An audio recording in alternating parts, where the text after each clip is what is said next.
I'd like to welcome everyone to today's show, Truth. Today's episode, our guest, we have Kayla Davis. She's an alt-tac, assistant head dispatch. We also have, our other guest, John Hall, 12-year law enforcement. Kayla's going to discuss with us today the different roles that with dispatch has to deal with and the traumas that actually come with fulfilling those roles. And then John's going to also share with us some specific calls that, he's responded to and the effects of those as well, too. So no further ado, Kayla, welcome. John, welcome. Yes, sir.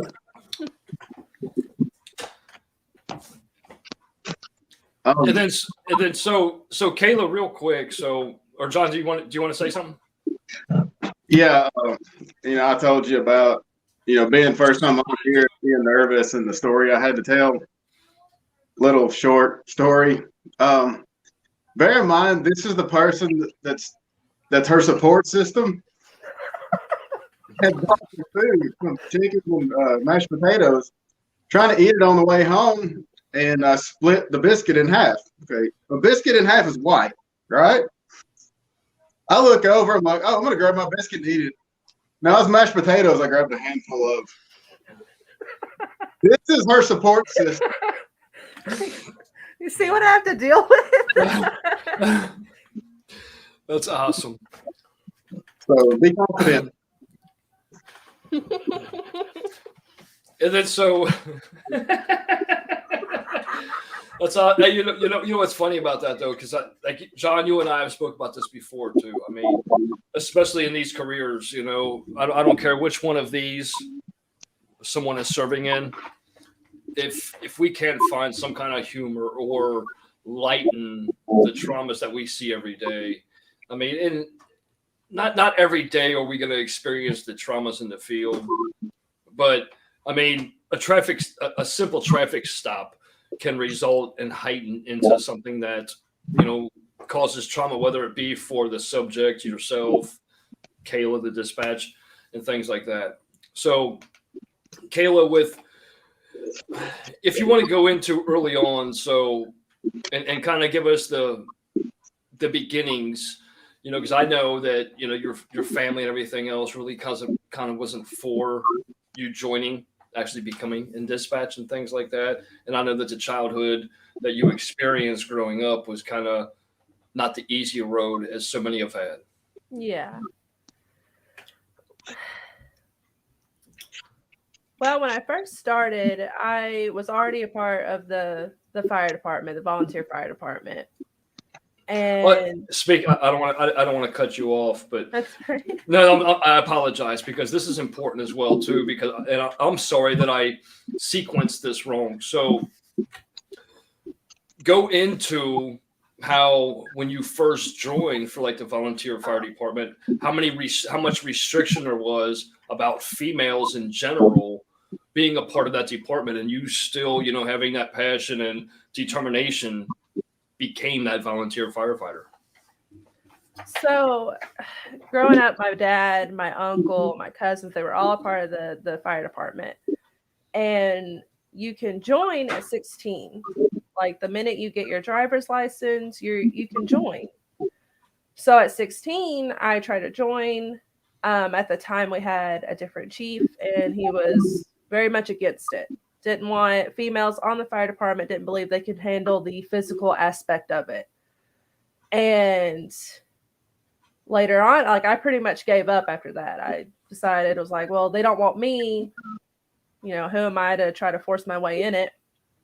When I was 17, I was a senior in high school, another firefighter's daughter decided she wanted to join, and they allowed her to.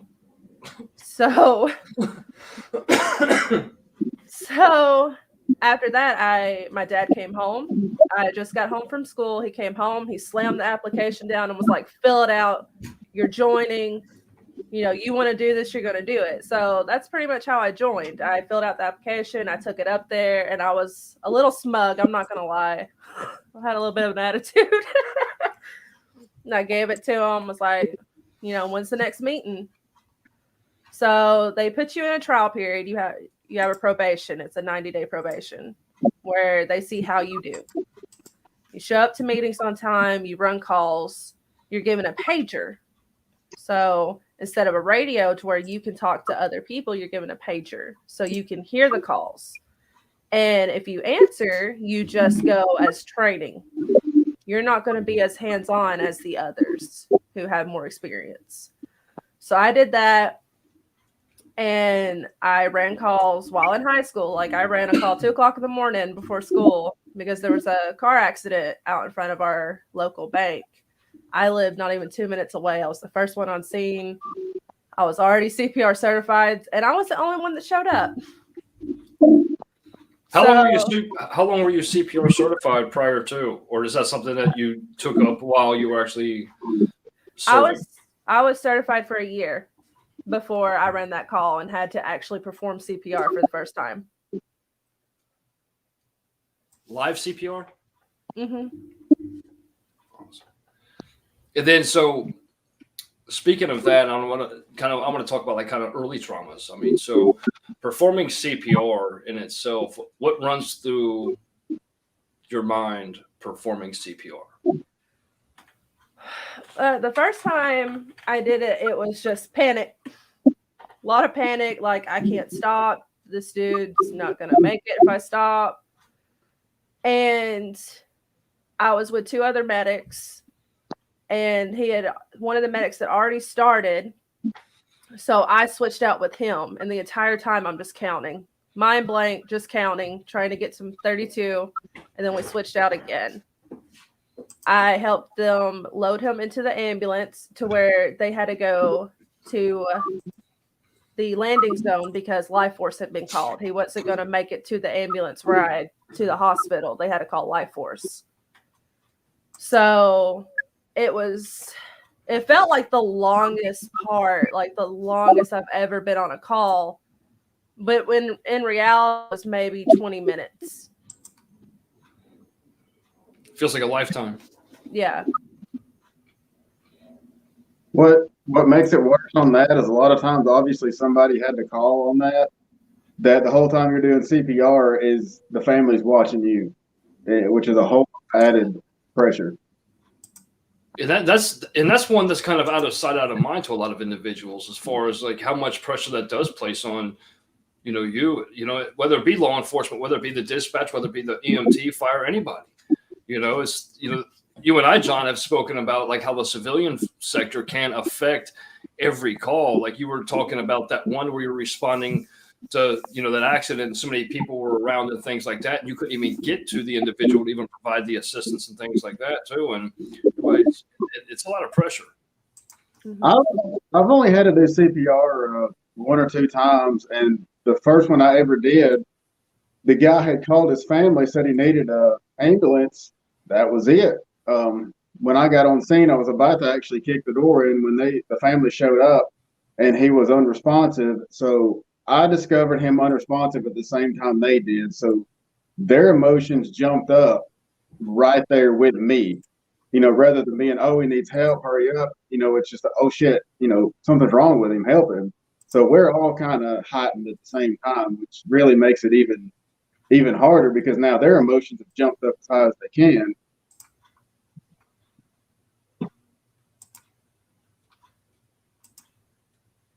And I want to add to that, the guy that I was doing CPR on, he ended up not making it. I'm pretty sure he had a massive heart attack.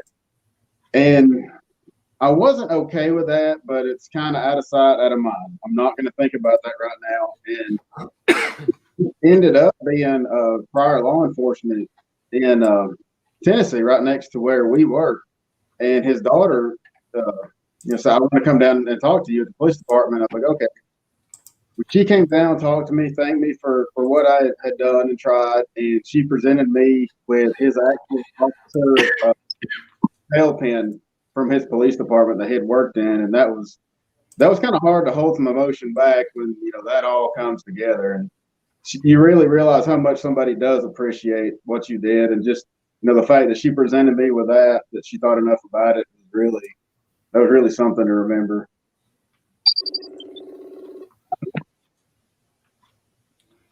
Is that a dispatch call coming in?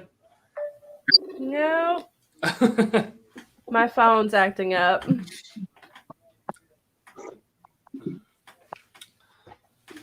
I lost your sound feed, John. You hear me now? I can hear you now. Yes, sir. The last part. It's sort of going in and out for me, like the sound. What was the last part you caught? I was sort of. Prior to that,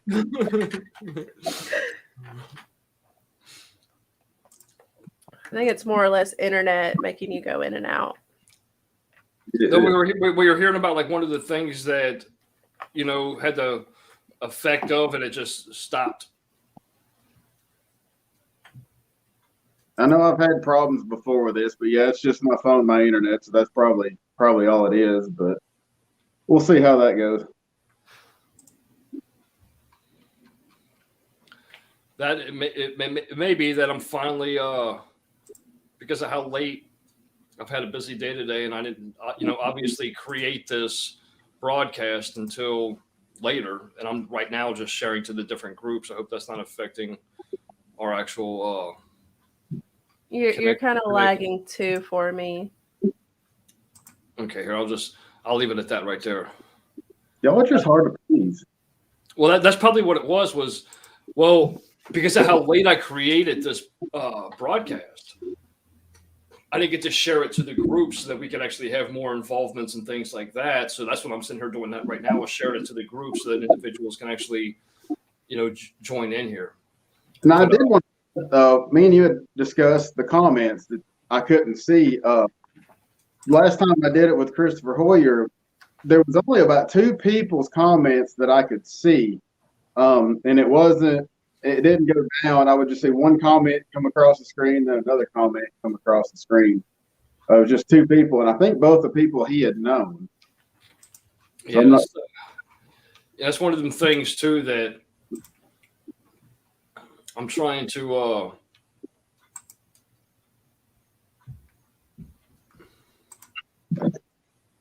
And if you see me looking down, it's because I'm writing some stuff down.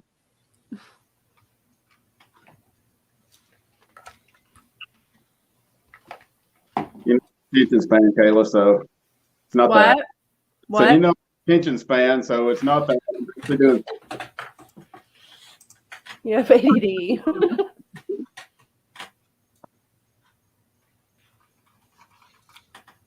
Okay, so now, Kayla, so going back to your work with the fire department, that kind of like led into dispatch. So during your time of service with the fire department, were there any calls that you responded to? Was there anything that, I'm not going to say traumatized you, but I mean, every field in first responders is a traumatic experience per se. But was there anything that, had the biggest impact on you that kind of like led into your role as dispatch? And Well, I'll say one thing, like as far as like when I was on the fire department, but prior to being dispatch, the calls didn't really bother me. I hadn't really dealt with a very bad one up until then. When I first started working dispatch, we had a city employee who I know really, really well, and she had called and didn't say anything. And I tried calling her back. I recognized her phone number. And in a minute, she's in the parking lot of the police department, and her husband is having a medical issue. And I had to call the ambulance, page out the responders, get the officer in. And instead of sitting at my desk, which was what was expected, I panicked. Down my NCIC, I shut everything down. I wouldn't say shut down. I pulled it down and secured it where no one else could access my computer. And then I went outside and assisted with CPR. My officer at the time pretty much manned the fort down while I assisted. it was just, it pretty much our roles got switched for a moment, because in that moment I was going to sit there. My prior training came out and I was like, no, I'm helping today. And it was an hour and a half of us working in the parking lot with his family right in front of us. Was the question ever asked why they drove to the police department and not the hospital? She couldn't make it in time. She felt that he wasn't going to make the car ride. The ambulance wasn't going to get there in time. She drove straight to the police department. And before, one of our local judges, he had actually had a heart attack, which he didn't know at the time. He knew something was wrong, but he told his wife, take me to the ambulance station. I need them. Luckily, they were there, and he was having a heart attack. They said if he had waited till he had got to the hospital, which was about a 30-minute drive, that he wouldn't have made it. That's huge, and and also being versed in so many different fields, like with Kayla, being able to do CPR, serving fire. How much do you feel your knowledge in these other fields, plays into the effectiveness of dispatch? Because, the civilian sector are so out of tune with how much responsibility a dispatcher has, being able to keep the caller calm, being able to collect all relevant data, so that way, whether you're dispatching law enforcement, EMT, fire, that you can provide them with all insight, all knowledge, all information provided to you, and being cognizant of their environment, so that if Officer Hall was dispatched to a call, he has all relevant information, all subject, maybe armed, things like that. So how much do you feel that your prior knowledge played into the effectiveness of you being dispatched right now? So lagging pretty bad for me. I'm not sure if it's my internet or something else, but I think you asked about basically how I do the job. Well, yeah, no, I'm saying is how much does all the knowledge that you've had from previous experience, knowing CPR, serving as volunteer fire, playing into you being able to properly dispatch and provide relevant information to law enforcement, fire, EMT, whoever may be being dispatched to the call?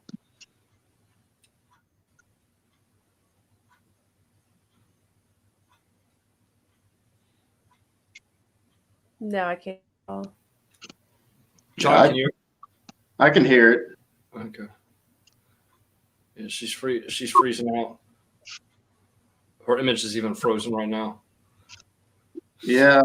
So now, John, I'm going to kind of kick this question over to you, because it's relevant to you as well too. That you and I have even had that previous discussion about how relevant it is that a dispatcher is able to obtain, collect, be cognizant of that caller, so that they can provide you with that relevant data when you're actually responding to the call. So, I mean, I'm not going to say how relevant, because we all know that it's relevant, but what impact does it have on that knowledge that a dispatcher provides you, opposed to them just saying, oh, hey, we have a domestic dispute at, 1854 Walnut Street?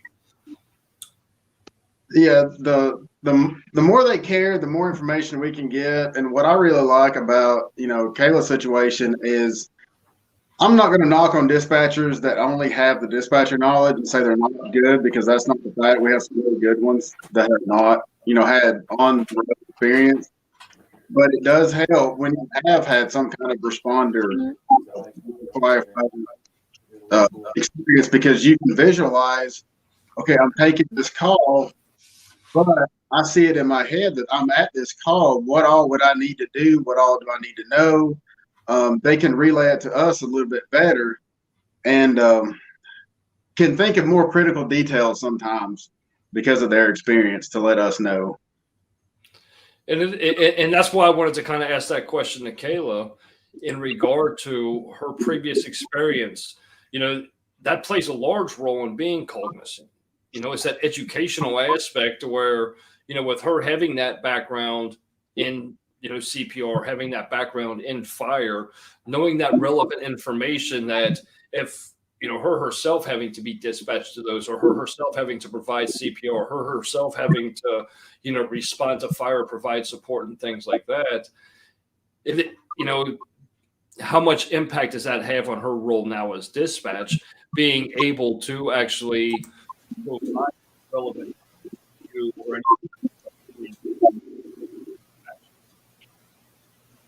Can you hear it? Can you hear it, Kayla?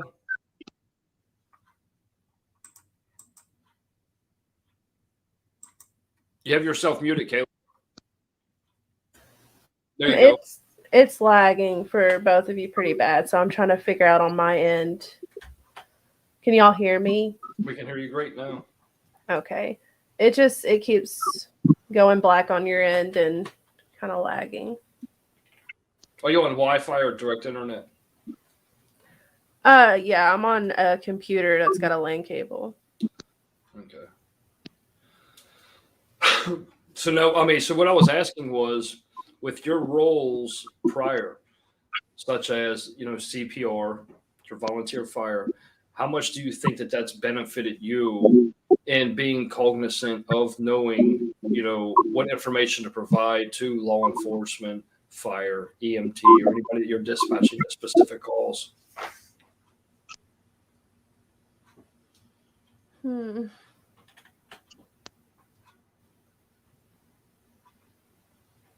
She's still having problems. For some reason, guys, it just doesn't seem to want to play right.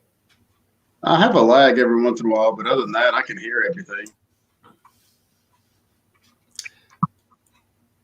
We're hearing you, Kayla. Is it just that you can't hear us? Is it cutting in and out, or what's the?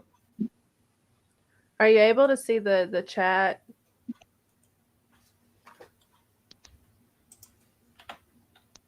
It's lagging for both of you pretty badly. Mm-hmm. So it's John and I's audio that you're not hearing? No, I'm not lagging at all on my end. It's just you two. Well, I mean, it's if you're not hearing John and I, it's lagging on your end. I'm just trying to figure out. I mean, because we hear you, it's just I guess you're not hearing us. Is that what's lagging? Okay. So what I was asking is your previous experience in CPR fire. Has that played an impact and benefit to you in dispatch, being able to be cognizant of how to properly dispatch information needed so that they can actually respond to the call, be most effective and efficient when they do respond to the calls? Yeah, I think me being on the fire department for so many years before I went into dispatch really helped out a lot as far as how I look at the calls, especially the calls that say medical or something like that. I knew what details they absolutely needed. And it was pretty easy when I first started, just because I already knew the 10 codes. So it was just learning everything else that, we have to deal with on the job.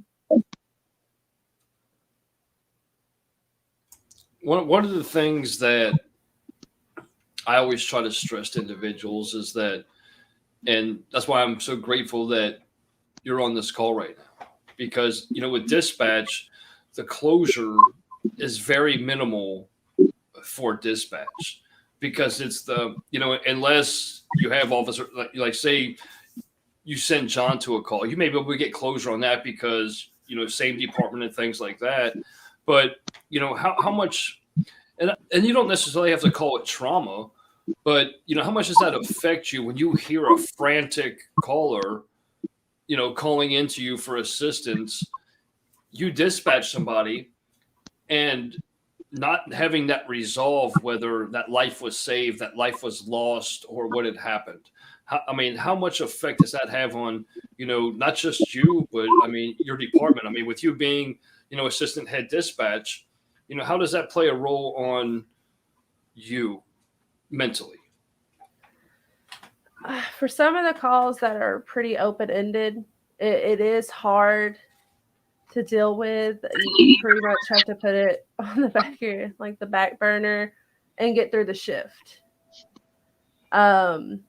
We've had several calls, especially, there's some that hit really close to home, and you have to put all your focus on that and remain calm and get through the call, make sure everyone's okay, make sure your officer's okay, make sure your medics are where they're supposed to be. And it's at the end of the shift that it really hits you. Like when you're on the drive home and you're like, well, that happened.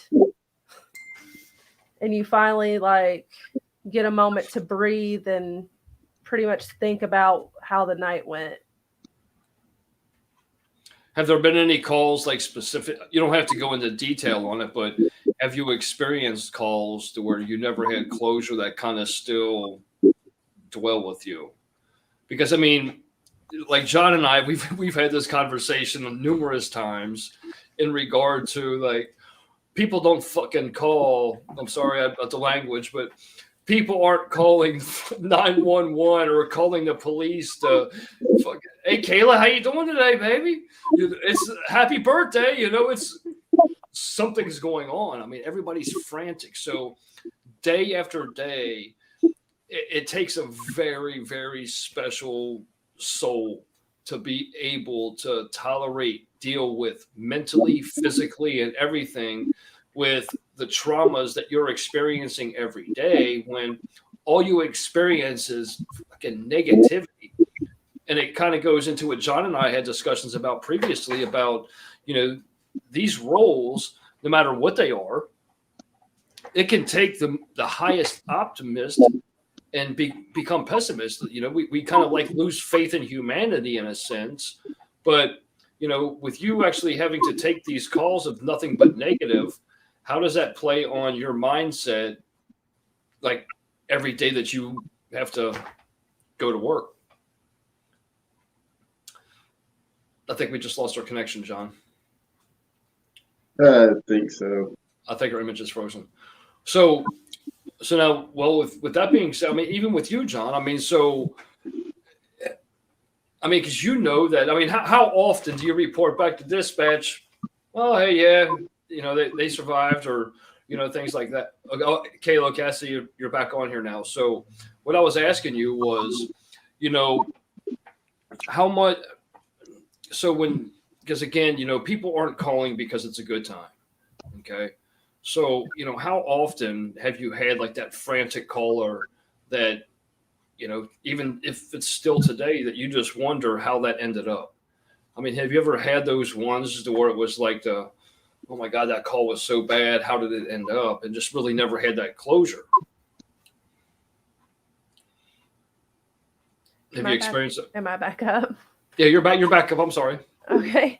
I think I kind of heard a little bit of that about how to deal with pretty much just the calls, because no one calls just to say hi to you.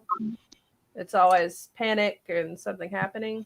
Yeah, I mean, does it ever on the really bad frantic calls? I mean, how much does that affect you not having closure, not knowing how that resolve was? Because not every officer is going to report back to you like, oh, hey, Kayla, I just want to let you know that they survived, or that, we got the abused spouse or significant other out of the home. Children are safe.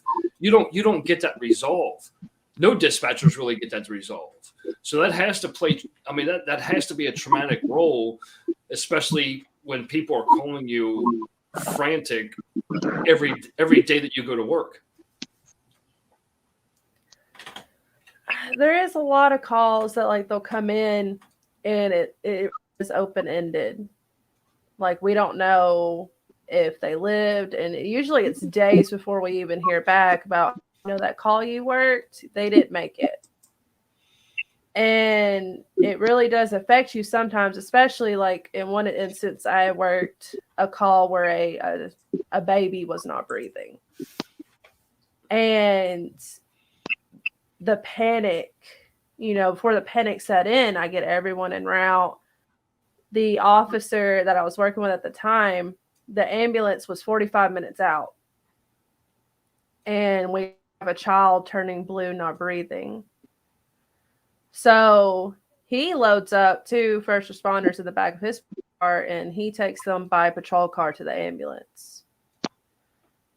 The next day, we didn't hear anything. It was about a week later we heard that the child didn't make it. For both me and the officer, it was just like a twist in the gut. Like we tried so hard to get everyone there, get the kid to the hospital, make sure he would be okay. And it was really, really tense for a while. I think I've been working on that one. I was working on one where it was transported by a police car. Mm-hmm. And then, so with your training, do you ever try to walk somebody through CPR, or is that not kind of something that you want to risk? Or, I mean, do you try to do it to the best of your knowledge? Like, that's like not everybody knows how to perform a trach, or they could just, poke hole, insert pen tube, and open airway and all that. I mean, but I mean, like, common CPR, is it suggested to try to guide somebody through, like with you being licensed? I mean, not anybody just wants to say, hey, have you tried to press it in their chest a couple times? But I mean, have you tried to guide people through or ask them if they know? I mean, when you call and CPR needs to be administered. For my agency, we have to call another agency for an ambulance. We have to page out the fire, the police, everything ourselves. We are a small agency. So in a situation where someone calls and I know they are, the first thing I would do immediately is ask if they know CPR. If they don't, all right, as I have instructions, I have another phone line I'm calling for an ambulance. Paging out the officer while still trying to tell the subject on the phone what to do. And it's really hectic. And a lot of times people, especially new people coming in, when they get hit with that right off the bat, it's a lot to handle. People will panic. They don't know what to do. It's almost like a 2-part step by step. You've got to figure out, who do I need to page in what order to get the best help? And also, I need to tell these people what to do, how to do it at the same time I'm doing both of these. And that's the phenomenal part of it. That's the out of sight, out of mind to a lot of the general public, civilian sector, and everything else like that. Just the cognitive awareness that a dispatcher has to have. I mean, you have to maintain composure, keep caller calm, know which agency to dispatch to, communicate to the agency what what's going on in that specific case, and translating back that, hey, they're on their way. And it's multitasking at a whole different level. People, I can multitask. Can you really? What? Because you can type and pat your head at the same time. It's like, it's a whole different level. And I mean, it's a special individual, special passion that it takes to be able to, be that cognizant. I mean, the focus alone that is required by dispatchers across the nation is above anything. So, I commend you and every other dispatcher out there. It really is. It takes a lot of multitasking. You have to have good multitasking skills to dispatch. Michael, I'm going to go grab something real quick, and I'll be right back, if that's okay. Your time starts now. I'm just of course. So, but no, Kayla, seriously, I commend you, all dispatchers, because it's something that you've been in dispatch 5 years now? Mm-hmm. And in 5 years, okay, so in just 5 years, how many calls do you think you've taken? Ooh, I know, right? I wouldn't even know how to ballpark that number, because even on slow nights, there are going to be calls. I couldn't even tell you. Most of my job revolves around the phones and the radios and my computer. That's my entire job, is just making sure, keep people calm, get them the help they need, make sure my officer doesn't do anything stupid, and make sure my officer don't do anything safe. stupid. And here comes one. That's awesome. I timed it. That was great, man. But but that's huge though, because again, going back to the dispatch, the disconnect point. It's like, oh, okay, everybody's dispatched, and it's like disconnect, and so then it's just like you don't even have time to process what was going on, and especially on busy times. You know what I mean? Where as soon as you dispatch Officer Hall, before you can even process the possibilities of how that call's going to turn out, here comes another call, frantic, not wishing you a happy birthday. How you doing? Excuse me, I'm sorry. Excuse me. Sorry. But, Sorry. But I mean, it's that, you're going from one to the other without being able to process any of that. And the same thing, applies to, Officer Hall, to where it's like, he may be on one call, and before he can even process the trauma that he just experienced, it's being dispatched to another. I had the shirt made, and I want to show it to you. And as far as dispatch goes, replace the last word with, say, panic when calls come out like that. See. Bravery is not the absence of fear, but action is the face of fear. But action in the face of fear. That is it. Because, and again, going back to the composure that every dispatcher has to maintain, because if I call you and, oh my God, I got two children laying on the floor, they're not breathing, they're screaming at you and everything else in between, you being able to process the fact that a critical incident is happening right now, maintaining your composure to keep them calm, being able to keep them calm enough to provide you all relevant data that you're going to provide Officer Hall or any other law enforcement, any other EMT, any other fire, anything else.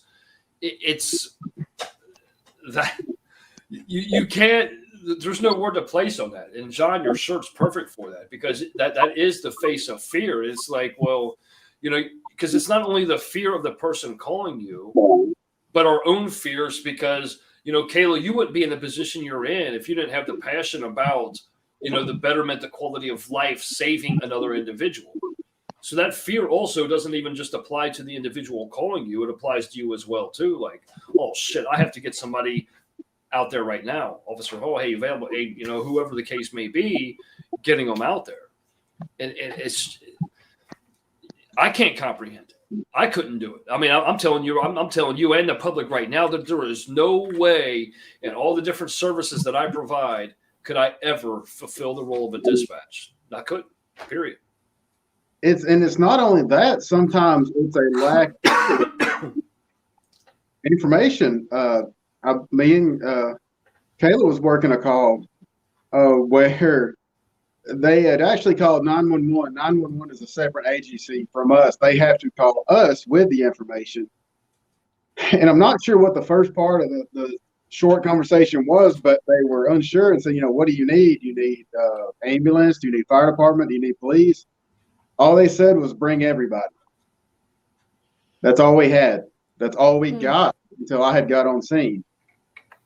So she's, I'm sure, worried and maybe kind of panic, something may be happening to this person, but at the same time, I'm sending my officer into this situation and we have no idea what's going on. Well, on top of that, and that's a great point. I'm glad you just said it like that too, because send everybody you got. Is that an instance to where SWAT has to be there as well? Is it going to be a standoff? Is it, there's so much unknown in there that not only is it a fear of the person calling, not only is it a fear of dispatch, not only it's law enforcement. If Officer Hall's the only person that has the opportunity to respond to this call, and it's something where, hey, officer needs assistance, how late is that? You know what I mean? It's critical information like that, like you just said. I mean, it's the being able to maintain composure, gain everything. So, okay, send everybody. Well, what's going on right now? Can you describe how many individuals involved? You know what I mean? It's who has that like mental composure to be able to say, I'm going to remain calm. It's like, okay, because in a sense, dispatchers are saints for the people calling and who they're dispatching. Because if they don't gain that proper information and they send you into a trap, you're dead. And any other civilians that may be involved. And that's where information becomes so critical to where it's hey, send everybody. Okay, well, all I have is Officer Hall here and maybe a fire, But I mean, it's like, well, what do you mean by sending everybody? Why? How many people are involved right now? Do they have weapons? Is it going on? Is there a fire? Is it because there's bombs been going on? There are so many different ifs that need to be asked. And again, dispatch being able to keep that composure, ask the right questions, relay that information over to whoever they're dispatching. It's critical. I mean, that's a great point, John. I'm glad you just said it like that because it's fucking out of sight, out of mind to any, civilian sector.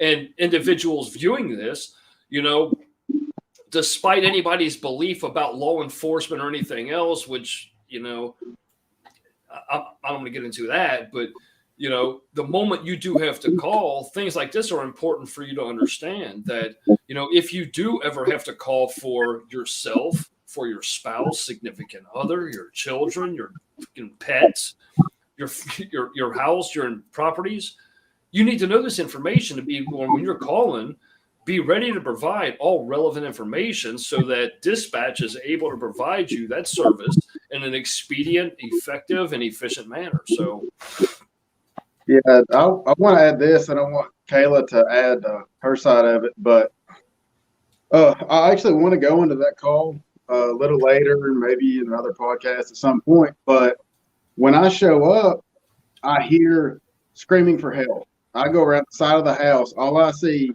the window's shattered, and there's a guy right in the window. He's bloodied. He's screaming for help. And you can tell the difference in a BS scream and I seriously think that I'm in danger. So first thing I tell her is, send back up. Guess what? Our radios don't get out. They're horrible where we're at. So I'm trying to call her on my phone at the same time, trying to use the radio, trying to see what's going on with the call. But I finally relayed to her that, send back up. I don't know what's going on. Now I'm dealing with this stressful situation that I'm on, but I'm also focused on this one thing. Now she has to decide who do I call, when do I call, and what do I do? Whereas I'm focusing on this one call, she has to multitask to figure out what needs to be done and when to get me help. And on that call in particular, like your radio had bumped. So I wasn't able to hear you very well either. So a majority of what I heard was backup. There's this guy, and then I hear screaming in the background. So at that point, I literally called everyone. I didn't know what the situation was. All I knew was that you were at a residence with a male subject screaming, and you requested backup. So I called in backup, and I got an ambulance en route because I didn't know what was going on. And when you had came back, I had yelled at you later on as a status. Had just got there, so I was able to talk with him on what you needed because your radio was messed up. And that is so relevant as well too, in the minimal funding that a lot of agencies are receiving. especially some of the smaller agencies and things like that, to where it's kind of just like in this broadcast. Sometimes like when our communications are lagging because everything's based on perception. So Kayla, you being dispatch, the perception of what that caller is saying to you is all you have to go on for you to make that split decision on who is going to be dispatched. So, having faulty signal, all you're hearing is man in distress, blood everywhere. So I mean, you have to act accordingly. And it's things like that play a large role in the outcome. Let's say Officer Hall was in distress and he had a 1013 to where it was, hey, officer needs assistance, officer shot, officer down, whatever the case may be, but that doesn't go across the radio. I mean, think about that for a minute. You know what I mean? Think about the impact that would play if Officer Hall was the one that was shot, laying there, officer needs assistance, officer down, and nobody got that call. I mean, that should never happen. I don't care if you're in the middle of the mountains, some holler somewhere. I don't care what it is. Agencies, that is something that really needs to be high tuned. And a lot of times they don't have that control because of minimal funding, which is fucking ridiculous. But it is those critical factors in, again, dispatch. At least you being cognizant, Kayla, of what you were able to hear. Better to send the whole cavalry rather than to send just one, and he needed, maybe he needed assistance as well as that guy that was bleeding.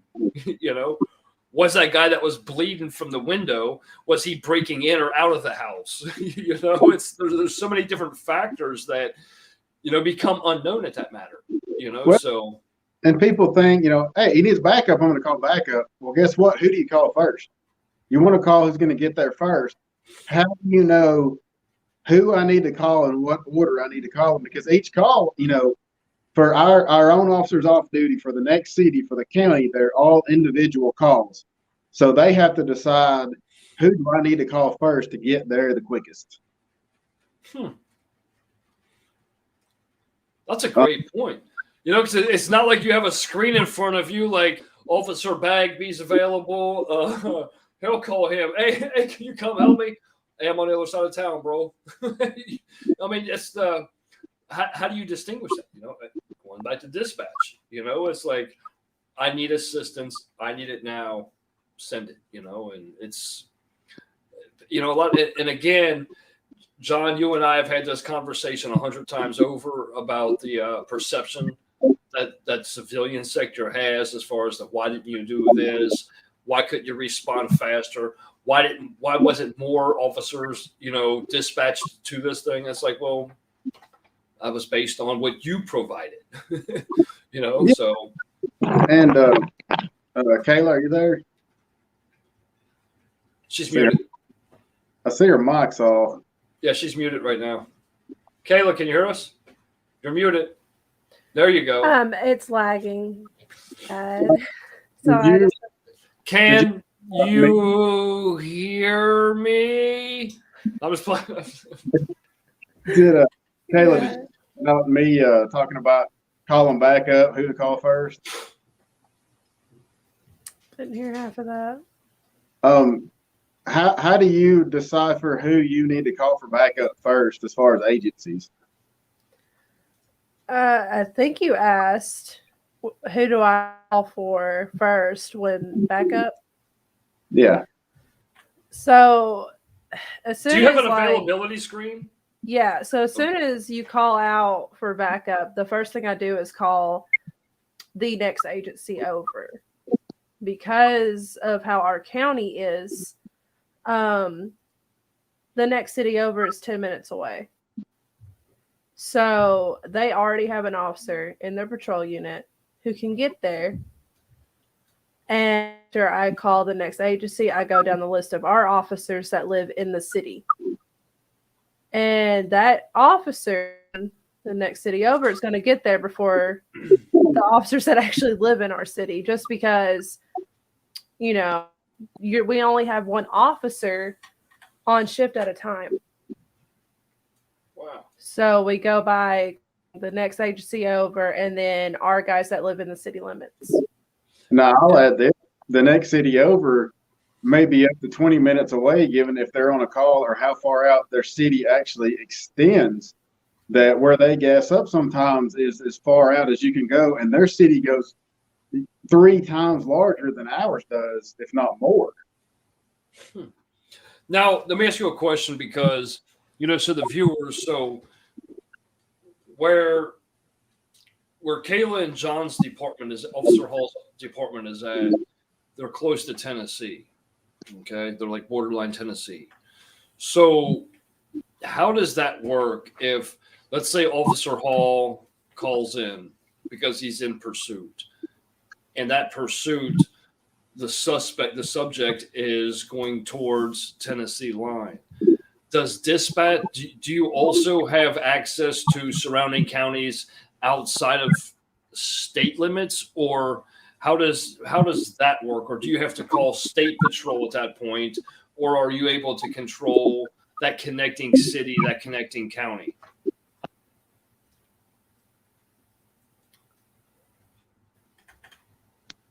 So it lagged out again. I'm sorry. But I think you asked about how we work with agency over in Tennessee. Yeah, so what I was saying as far as say Officer Hall was in pursuit and the subject was heading towards Tennessee borderline. With you being dispatched, do you contact the state authorities or do you contact the actual city, county? So depending on the situation, normally we will, if something happens and we have Tennessee for whatever reason, or we're looking for someone like a bolo or something like that, I would just call the next sheriff's office that is in Tennessee. I would give them the information from there. It would be dispatched out throughout the county. And dispatcher, anything that we need sent out to whatever state, we would do that on NCIC.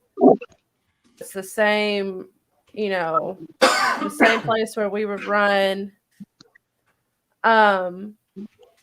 individuals. We can also send out a message to the next agency over. So if he was in a pursuit and it went over state line, you would call the next agency, you would call troopers, while at the same time keeping a track of where your officer is.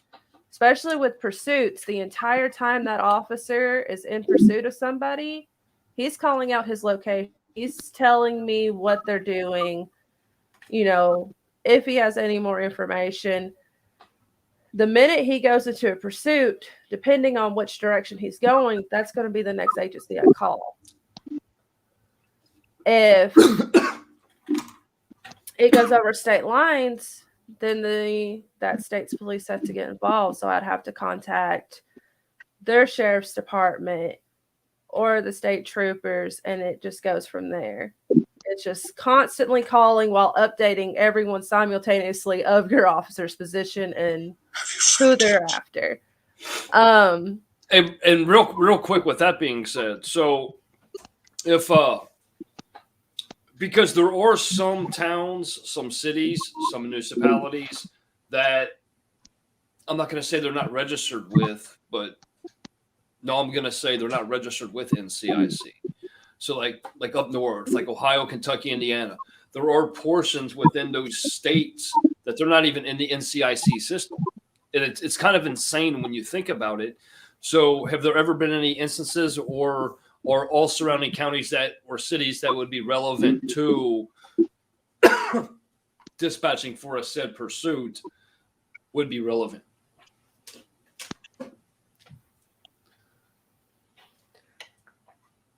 You lagged a little bit there, able to hear you, but I can see the questions in the chat. The question. Yeah, so that question there was, so what happens if you're not connected to NCIC? Just about, if you're not connected to NCIC, more than likely you have a different agency dispatching for you, which is, we have something similar here in Jackson County. We have an agency that's for a very, very small town, and instead of dispatch, they go through the sheriff's office, which that's the case for a lot of agencies. They go through someone else to rely on dispatch. Basically, it would be on that, whatever agency dispatching for them, it would be on them to relay anything that comes in through NCIC, whether it be a BOLO, someone with a warrant, anything like that. It would rely on that agency. And if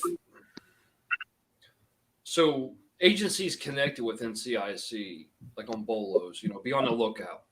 If how long does it take for the public to be aware of be on the lookout, a BOLO? How long before you BOLO? No. How long would it take for the public to also, because, a lot of times the communities can be a lot of assistance for officers or anything else like that, especially on a BOLO, be on the lookout for. So is a BOLO ever transcribed over to civilian sector so that they're aware, outside of like the news or anything else like that? Like, oh, well, we were chasing a suspect this morning at 9 a.m. Here we are at 10 p.m. If you see this, please respond. How long does it take for a BOLO to become public knowledge? The minute a situation happens, and we have to BOLO for anything, say subject stole a car, unauthorized use, missing persons, anything like that fall under a BOLO. The minute we get the call and we realize that we need to let other agencies know, the BOLO is immediately typed out. And how it works is we put in all the information, what we're looking for, who to notify, the number to call us at, and then we would send it out to pretty much, you can go statewide, you can send it out to certain agencies. There is no, limit to who can get that BOLO. You can send it out all over the states, wherever you think they're going to. No, I mean, I get that part, but I'm saying as far as the public, because the public can play a large role in responses to. Okay.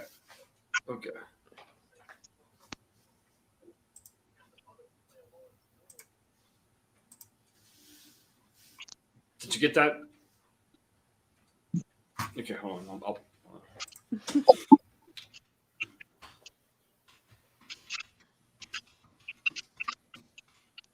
There's a lot of the BOLOs that never actually make it to the public just because it's something minor that we need. Yeah. Alert. You have a message from the dark side. Alert. There's that message from people ask me to change my ringtones all the time. I got that. I got the Halloween theme music for my ringtone. I got the message from the dark sides, my emails. There's an awakening. Have you felt it? As my text messages. People are like, dude, you were just messed up. And you're a positive influence. I'm like, yeah. That's bad. I couldn't tell which of you it was. It could have been either one. Yeah, man. But no, so as far as like because I mean,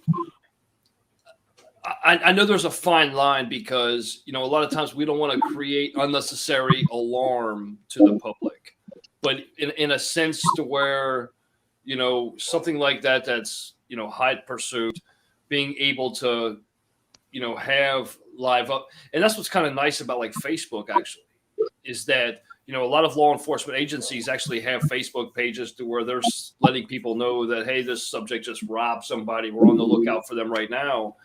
It's or BOLOs just dispensed amongst the law enforcement communities, or are they just like John just said? Does it determine on the intensity, I guess, of the incident before it's actually released to the public? Yeah, for minor incidences like BOLA, like unauthorized use or something like that, that's probably not public knowledge. What a BOLO that would be public knowledge would most likely be like missing persons, endangered persons. We're looking for this person. This is what they're in. Keep an eye out. And it would probably be pretty soon after we got the initial call that would probably be made public knowledge. Okay.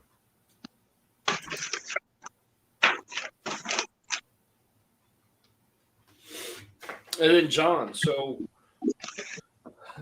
how, I'm not going to say attentive, but I mean, when bolos are issued, does it drop everything you're doing and like kind of assist, or again, does it depend on intensity, or it's because so, sometimes a bolos happen just because somebody was sitting on a fucking park bench, you know what I mean, and urinated or something, and I'd be on the lookout for this, you know what I mean? So it's like, well, dude, I'm not driving all the way fucking across town to go, watch somebody urinate on a public park bench, but I mean, the determination there as far as the response time, I guess I should say. I mean, I don't want to laugh about it, but it's comical in a sense to whereas because sometimes a bolo is just like, because somebody does call in a dispatch, it's like,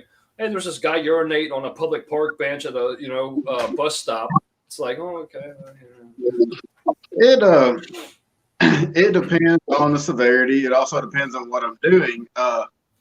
If I'm on a traffic stop that I feel the need that I need to search this car or I need to interrogate these drivers and passengers for some reason, I'm not going to drop, what I'm doing. Say, hey, go on, because obviously I'm questioning or I'm searching the car for a reason for something minor that's not, that I know for a fact is not going to go anywhere.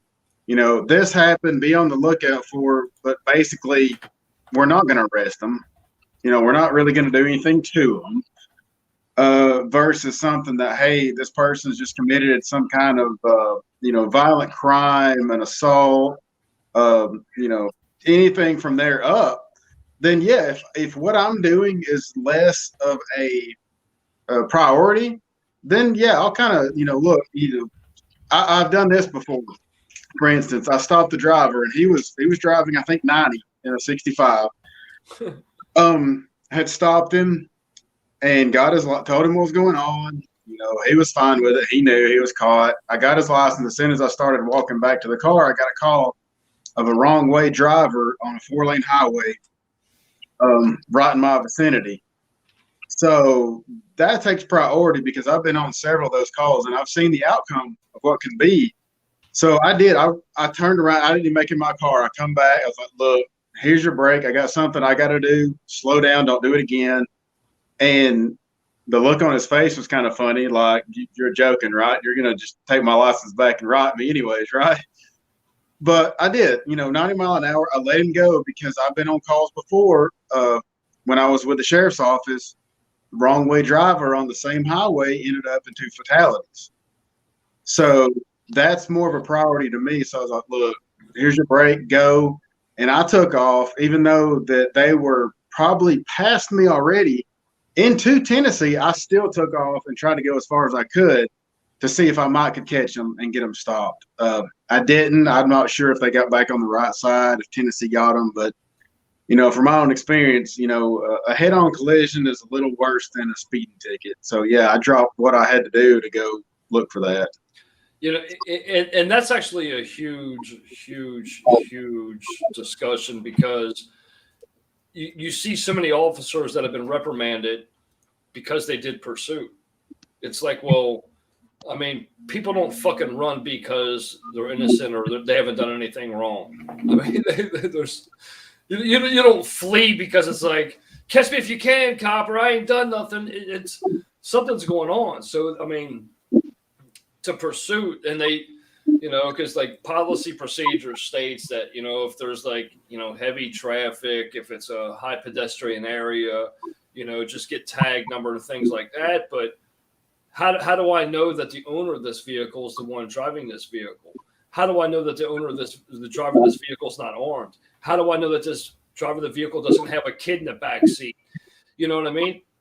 I'm pursuing. I mean, I'll take repercussions later on. I don't give two shits about what what you think. It's pursuit needs to be done. I mean, yeah. I mean, high speed pursuits really aren't applauded or supported. But I mean, if in my mind what I was hired for was the protection and the service of the people within my community, and I feel that capturing this subject is for that protection, that safety, well-being of my community. I mean, it's as long as everything's within policy, as long as I'm not hanging out my window, discharging firearm. I mean, I want to catch subject.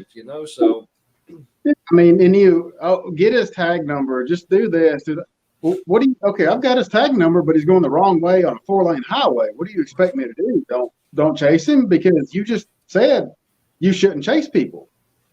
People don't take that into consideration. Yeah, I've got behind this guy on the wrong way highway. Now he's sped up from 65 to 90.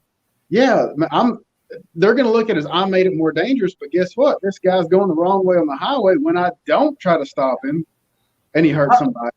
How do you make somebody going the wrong way on the highway more dangerous? Exactly, and I'll tell you this: this guy. This one guy in particular, luckily he didn't hit anybody, but he told the other officers, well, they got him inside of a bigger city, which I let them take priority of it. But he said that he was coming from the mall. The mall is 45 minutes away from where he was. The mall closed at 10 o'clock, and this is 2 a.m. So this is how drunk and out of it he was.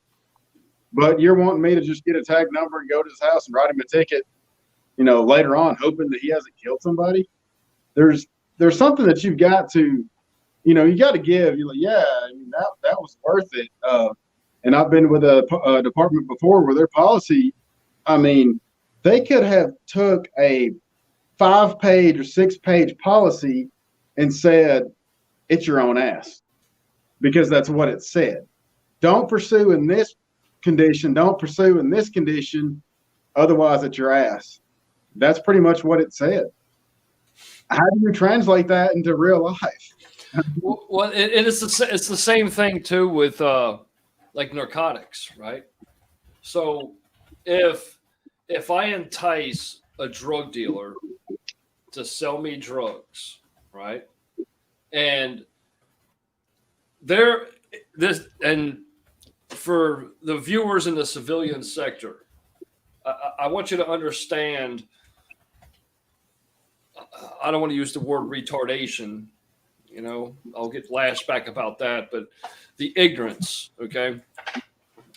If I am pursuing a known drug dealer, okay, and I get them to serve me the drugs, I provide them the marked bills, and everything's within policy on that. How there's policy and procedure on the way that I have to buy drugs from them.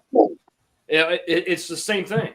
It really is. It's ignorant. I mean, there's no sense in it to where, if I'm working a case on somebody, I have video, I have audio, I show hand-to-hand distribution, but yet I didn't disclose myself in a manner that they knew. I mean, who in the fuck in their right mind, if I said, hey, I'm Officer Bagby, can you sell me some fucking heroin? I mean, how does that happen? I mean, it's and then if I'm utilizing a CI, and that CI doesn't disclose that I didn't toss them, I didn't toss their vehicle, I wasn't within 30 yards of that purchase to where I could actually see everything going down, and did I just take that CI's word for things? There's so many policies and procedures that need to be reviewed. Same thing with pursuits, and that's the reason why. I mean, because these all go hand in hand on what you're supposed to do.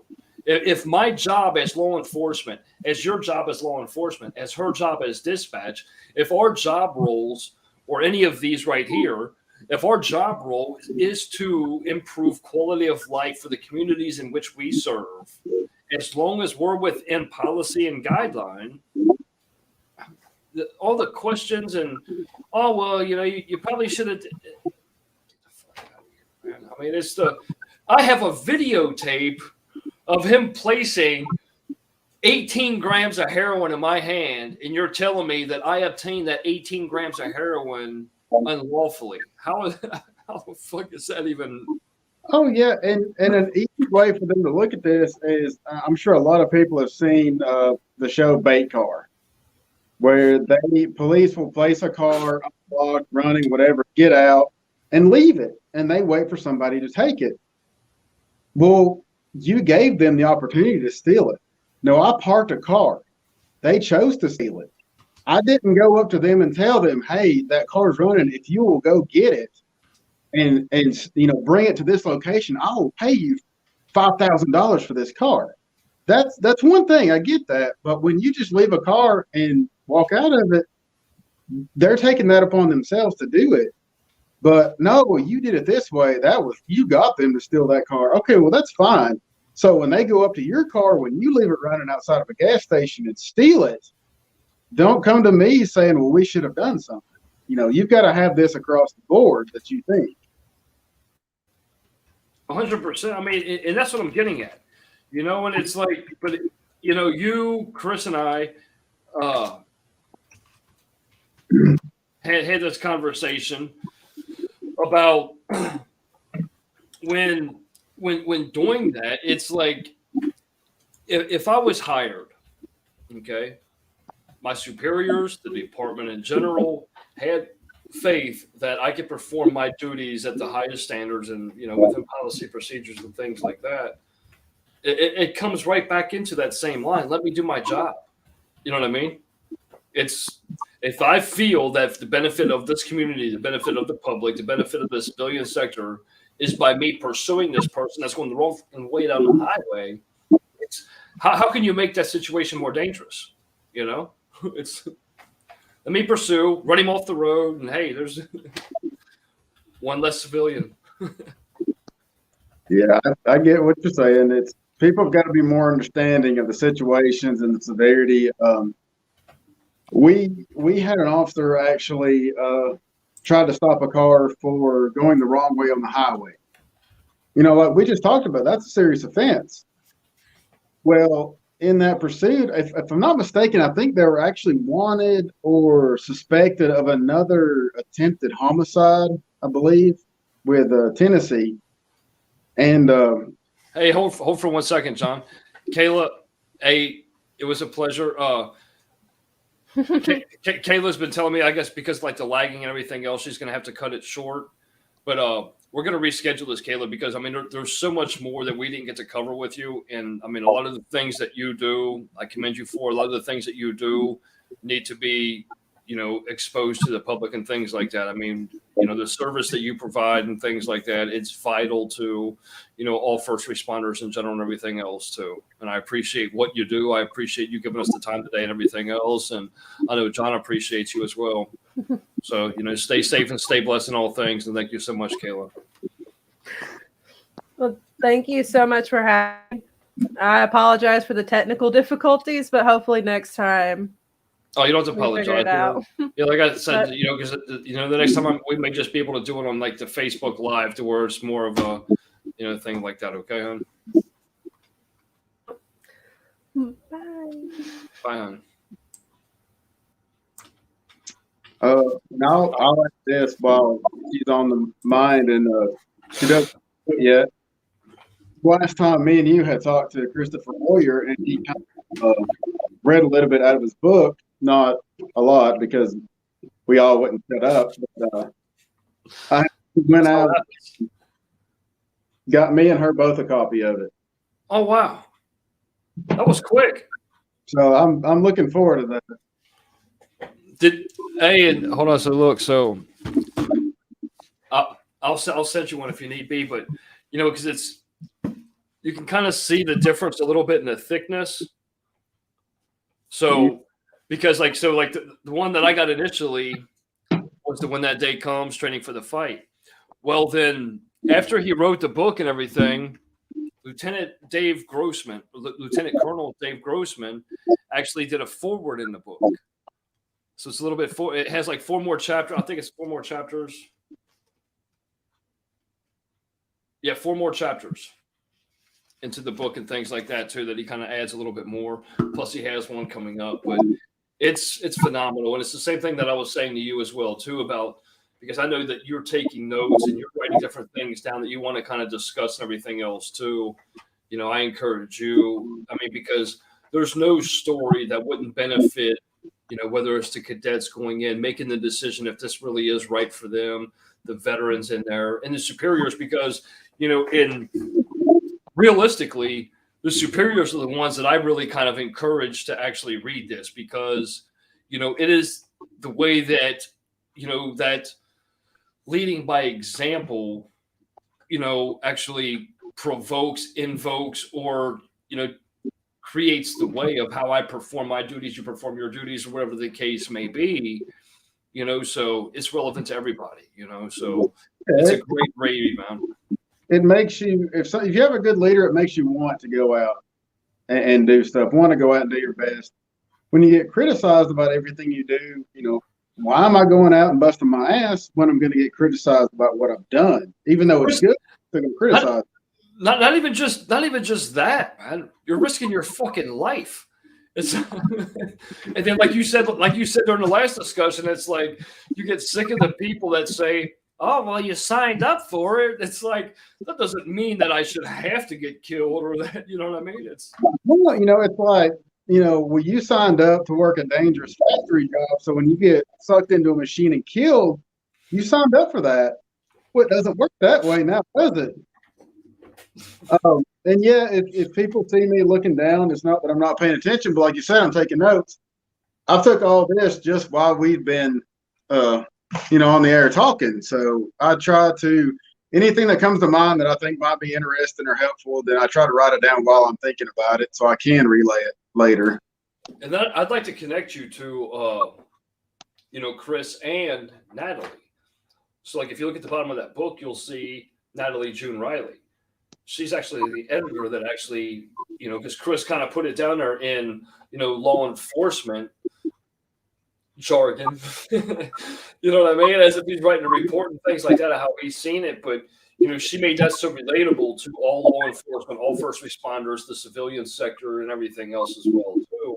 To where you doing those notes, John, I mean, it is because, you know, I mean, just the discussions that we've had, you know, your insight, your knowledge, you know, I'm not even going to say suggestions, but, you know, your views on different policies, procedures that could change, that would actually increase the quality of the law enforcement officers, first responders themselves, plus the way that we're able to provide services to, you know, the civilian sector and everything else as well. So, yeah, and like I said, I try to write down whatever I can when I think about it, so that I will have it down and not, you know, next time we get on here, man, there was something good that I meant to tell you, but I forgot about it because I didn't bother writing it down. You know, that also comes back to the mental health aspect, the depression or anything. You know, it comes down to the memory. You have problem, you know, memorizing stuff, so you do want to put it down as soon as you think about it, so you do have it. you know, and that's one of the unfortunate aspects that, you know, with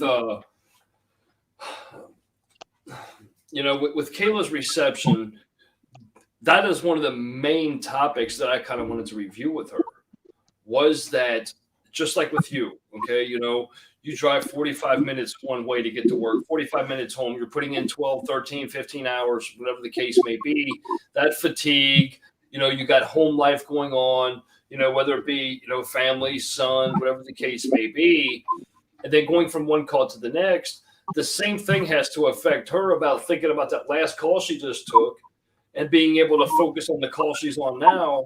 I mean, it's a large role that a lot of individuals don't really keep in mind or play mind to, and it's vital, you know. So it is, and you know, you can think, oh man, well they had a bad call. Okay, well that thought's over now. No, I had a bad call, and now I'm thinking about it for the next 3 days, depending on the severity. I'm thinking about it when I go lay down to try to sleep. I'm thinking about it when I woke up. It's once that call is over, it's not necessarily over for me or her or anybody involved. Just say, for example, your family member has a serious medical condition, serious medical issue. They had to be transported by ambulance, and they're in the hospital in a very serious condition. Well, you call the ambulance, right? Well, is this over in your mind now that they got transported, which is what you wanted? No, it's on your mind. You're constantly thinking about what happened and what's going on. And it does kind of trickle down to us sometimes with calls. Yeah, I mean, and that's like when we were talking about before about when you're responding to these calls and you have family there as well, trying to pressurize you on, are they going to be okay? What's going on? What's going on? What's going on? But it's like, yeah, you can't give that answer, until it's, I mean, I don't even know how to word it. I mean, it's one of the hardest things, and even if I've been in a situation, I never even did CPR on the guy. Everybody else that was there did. There wasn't a need for me to, because everybody else there had, their chance to. They just never needed me to jump in, or would have. But this person's not going to make it. You know it. You know they wasn't going to make it from the time you got on scene, but you try. And one of the hardest things, even just being on scene, is when the medical personnel, the ambulance, the EMTs, call the hospital, call the doctor, and they're like, all right, stop CPR. I mean, the family's like, no, you're not doing everything you can. I'm like, no, they're not going to make it. No, you need to keep working. I'm like, they wasn't going to make it from the time I was here. But just the fact of you're there when they say there is no hope left is a tough thing.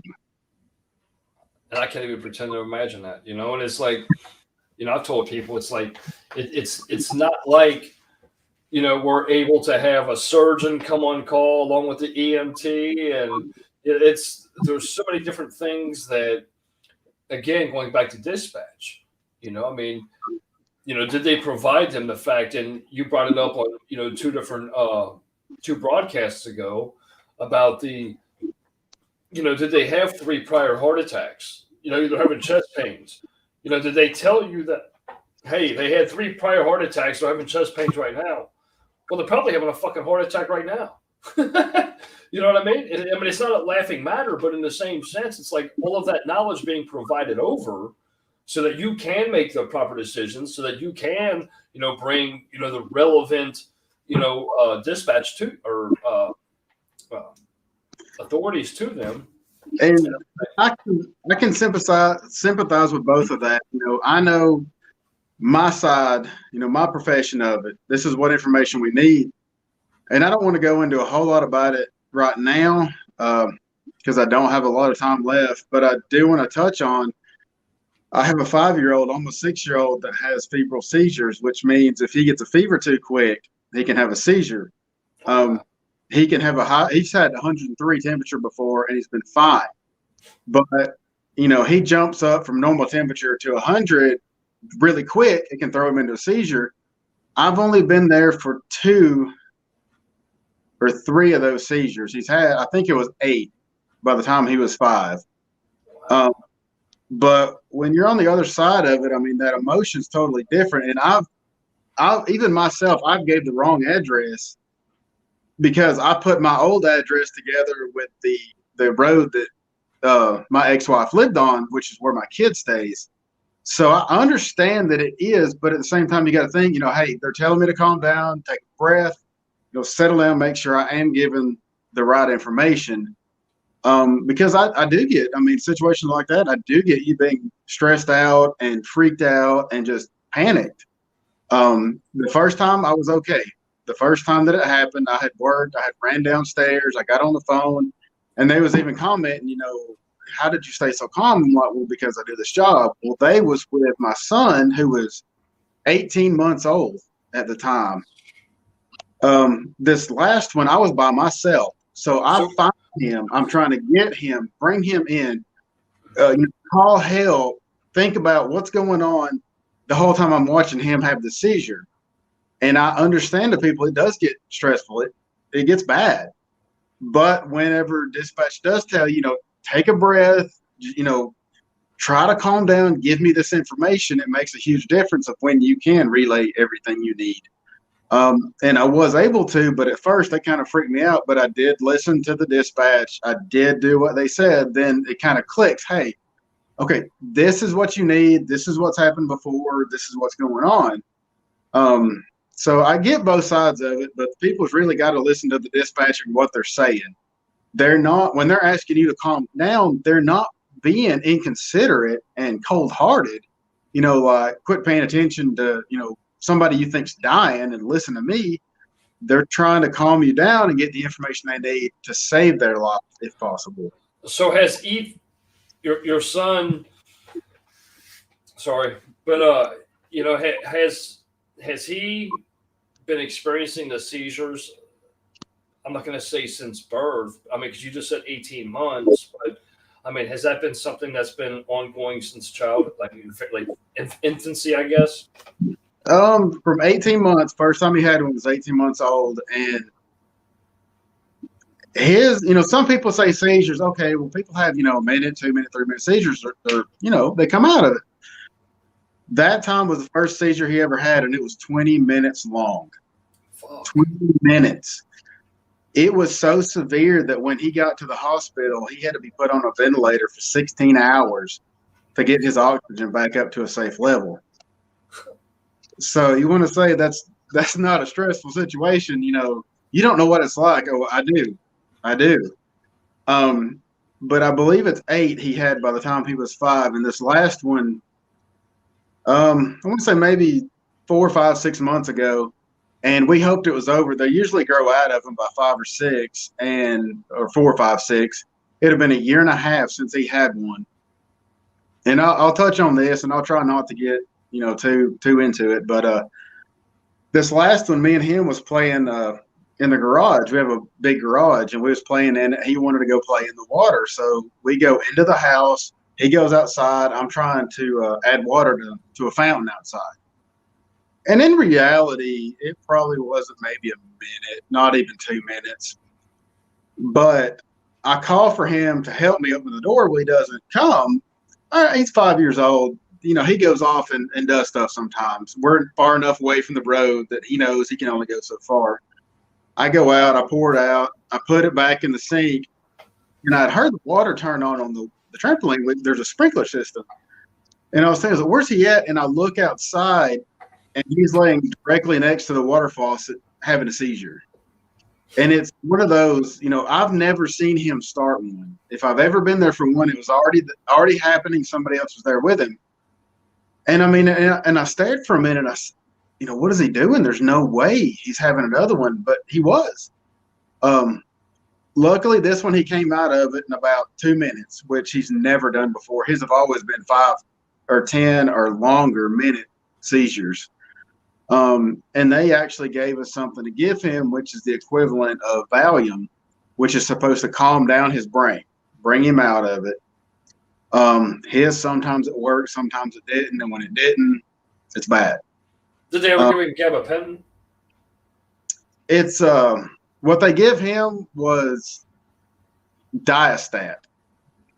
And for a while he was on a medication daily, but I'm not sure what it really helped because it was more of an epileptic kind of medicine than the febrile, and the febrile only happens when a fever comes on too quick. Right. But yeah, it's pretty rough and it's pretty panicked. So when I tell people, I try not to say I know exactly what you're going through. I try to say I understand, because when I tell you, I know what you're going through. No, you don't. This is my situation, not yours, and you are correct. You are 100% correct.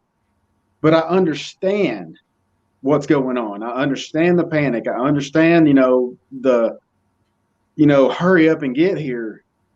But you've got to be open to what we're saying, because if you don't give us the information we need, we may not be able to save you or your family, whereas we might have been able to had we give the correct information. So, I try to play that into my job, the experiences I've had, and translate it over to my job and how I talk to people. Same way we've talked about before with depression and mental health. I can get through to somebody better having experience with it than somebody saying the exact same thing that hasn't. It just clicks better when they know you've actually been through it yourself before. And especially with response time as well, too. I mean, there's a lot of individuals that haven't really. Many people have heard seizures and they may be familiar with how they happen, but the convulsing. It's a traumatic experience watching somebody else have a seizure.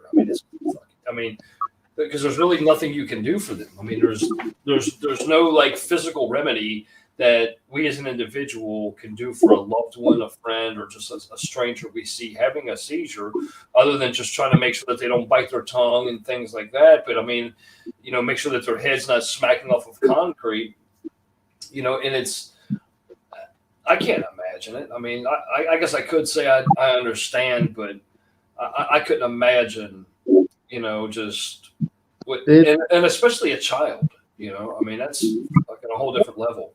And even they could, and there's a difference in being through something and sympathize. And they could sympathize with, oh man, this 5-year-old has a seizure. There's nothing he can do about it. That's bad.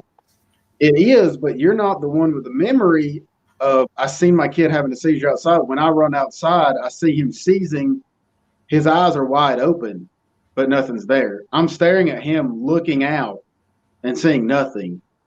That's something you can't get out of your head, and that's something that you can't understand until you actually see that. You can understand they're having a seizure, there's nothing you can do, but when you actually see something like that for yourself, man, it changes something in you a little bit, because that's something you can never get out of your head. I mean, it's something I want to. I don't want to be able to remember that part of it, but it's when you see those eyes.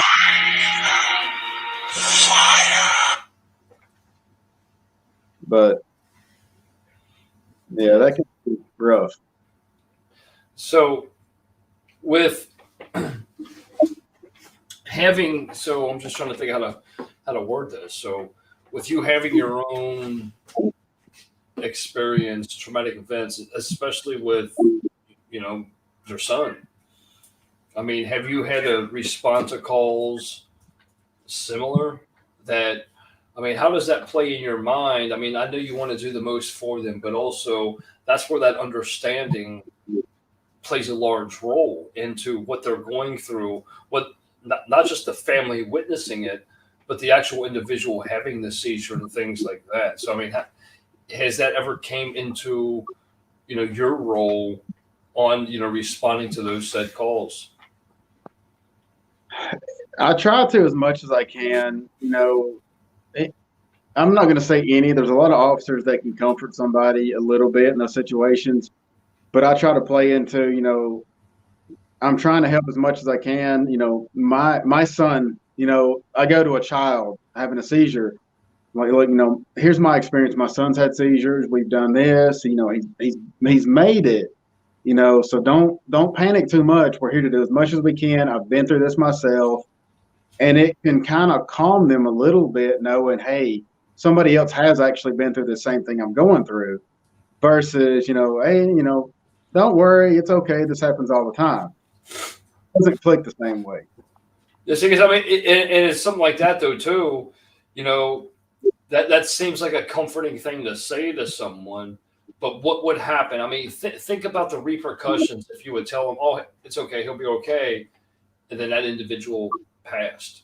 You know what I mean? I mean, that itself is a trauma on somebody else, because now you're to blame, because officer, you promised that everything was going to be okay, and you said nothing to worry about, blah blah blah. It's fucking huge, man. I mean, it's being married to a registered nurse. You do learn stuff if you listen, and one of the biggest things is don't give false hope. Word things however you can to try to give them some hope, to try to give them a little comfort, but don't ever give them false hope. They're going to be okay. I know they are. No, I don't. I'm not, the doctor, I'm not the one that's controlling this situation. I can't tell you, yeah, they're going to be okay. Now, if you stub a toe, you break a toe, they're going to be fine.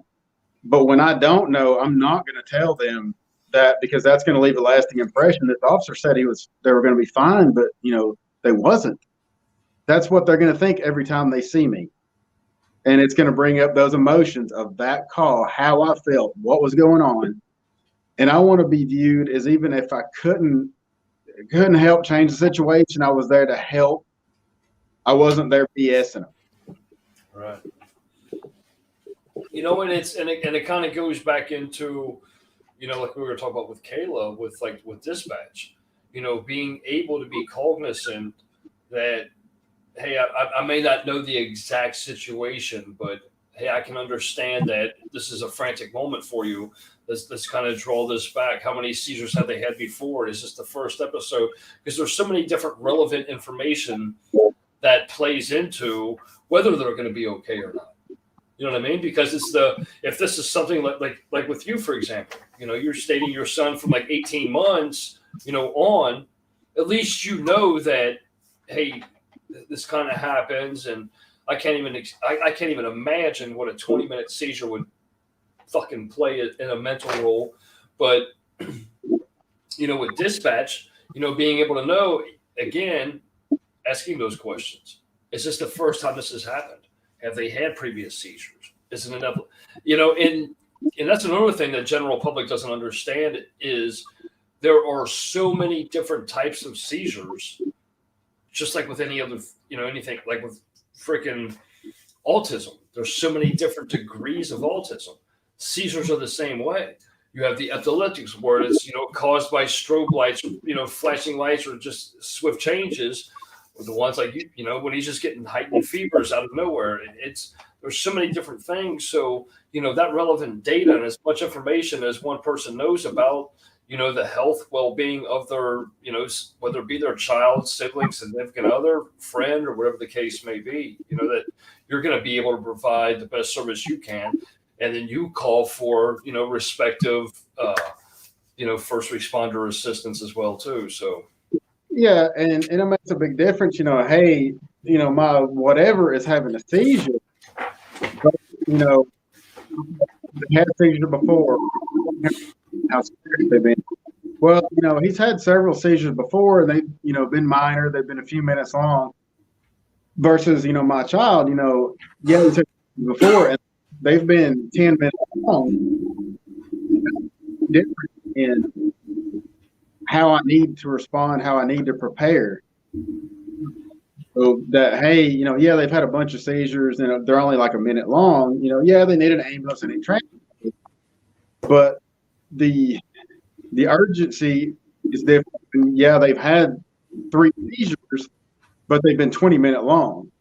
And I know for a fact you can stop breathing, and when you stop breathing for minutes at a time, that can make a huge difference. That yeah, I need to get there quick, because they have stopped breathing before, and somebody needs to be there to try to alleviate as much as they can before the ambulance gets there. And nearly all times, unless we as a small department are tied up on a call, the ambulance can't get. Well, on top of that as well, too, the swallowing of the tongue. You know what I mean? If they're like, just choking and everything else, it's the ways of depressing tongue. So many different preventative measures, which, I encourage any family members and things like that to be able to know, the different types of remedies that they can do in that instance, especially when it's an ongoing instance. Yeah, you need to be aware of situations that have happened before, and try to mentally prepare. If this happens, what do I need to do? What do I need to tell them? What information do I need? And if you can prepare beforehand, which I didn't, because I've never been there other than 1 or 2 seizures when somebody else was there. That's my fault. That's my mess up. But if you can prepare, if this happens again, this is my train of thought. I need to give them this information. It's going to make everything a smoother, process. If it's something you can prepare for ahead of time. And I learned from that. I realized how unprepared I was.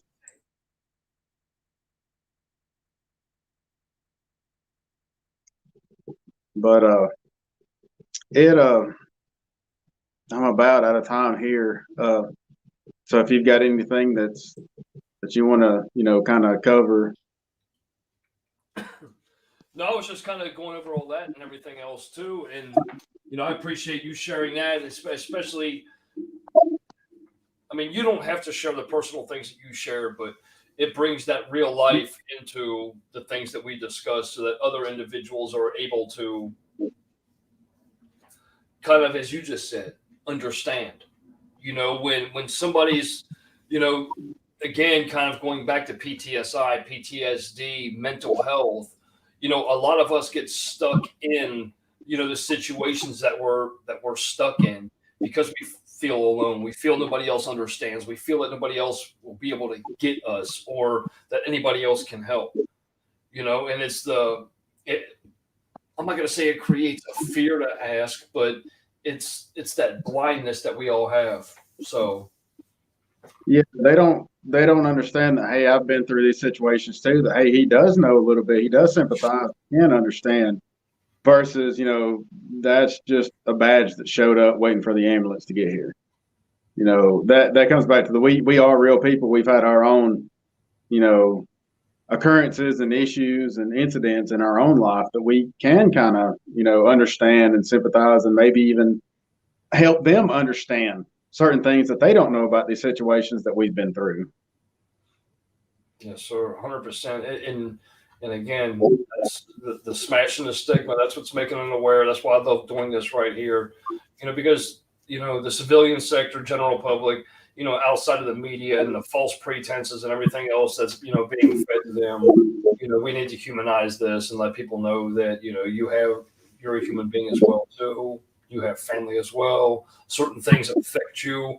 I mean, the responses to the calls that you do affect you. You know what I mean? It becomes personal in a sense to where law enforcement don't hate civilians.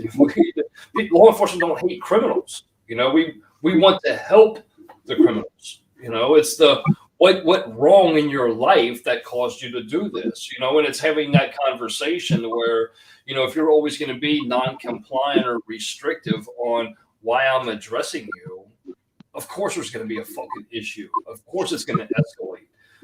So it's just, the understanding aspect of it and knowing that, we each have lives and there's always going to be an underlying cause of why a criminal does a criminal act. And there's always going to be an underlying cause why, we as officers may respond a certain way, so. And you've really got to take hold of the good in the job. Where we live, we are part of the Trail of Tears, which I'm sure most people don't understand. It's an old Indian tradition, but it's nowadays it's a motorcycle rally to kind of honor what had happened a long time ago. But I was working as security, and I had a guy come up to me, and was like, "Hey, how are you doing?" I'm like, "I'm good." You don't recognize me, do you? No, I don't. He told me who he was. I was like, oh, I was like, man, how you doing? He's like, man, I'm great. He was I believe it was meth was his drug of choice. And he had gained probably, from watching this, no offense, but probably 100 pounds. I mean, he was small.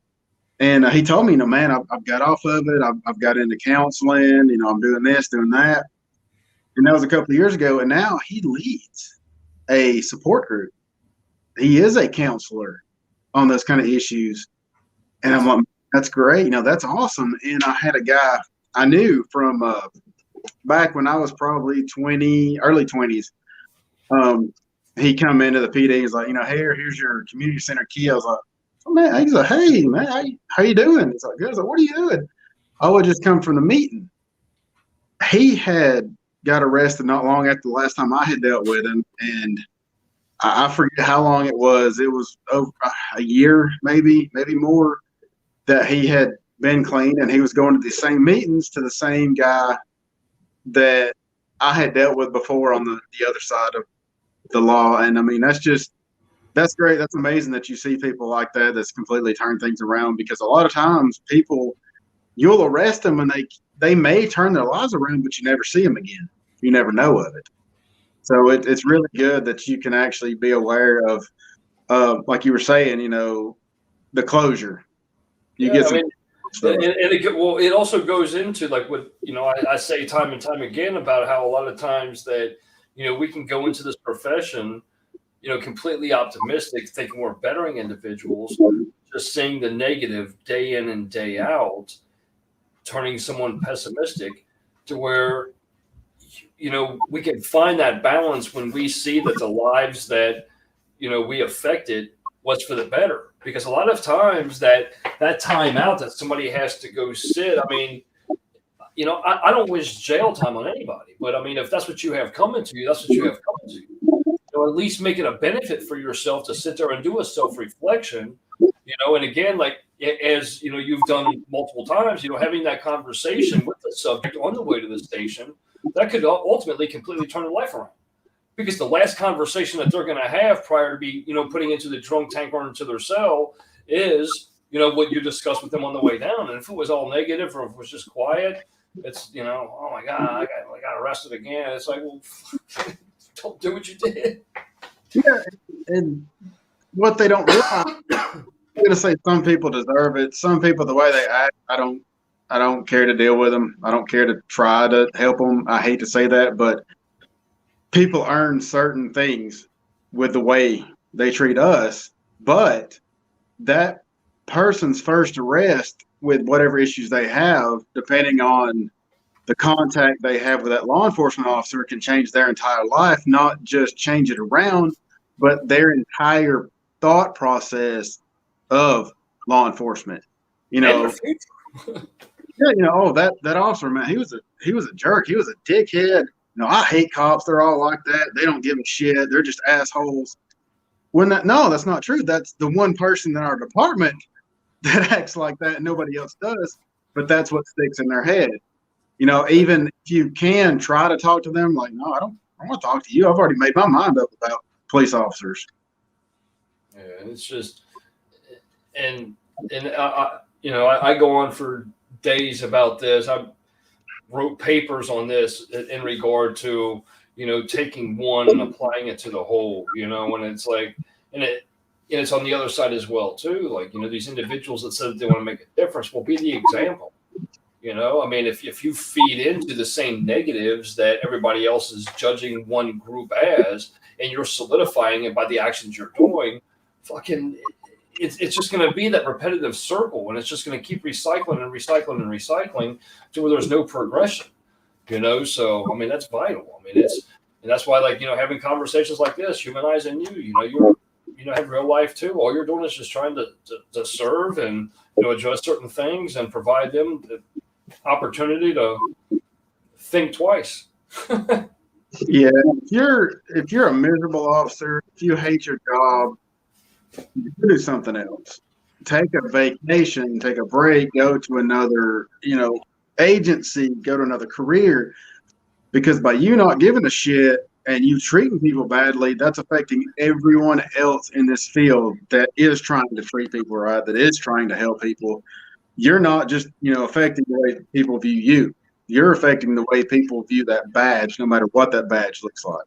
Well, not only that, if you and I respond to a call and, I have so much shit going on in my mind, I'm just negative, we could have taken a situation that otherwise would have been resolved with no incident.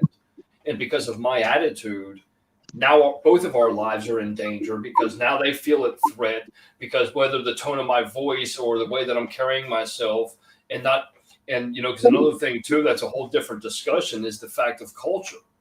You know what I mean? Different individuals' cultures play into the way that you present yourself.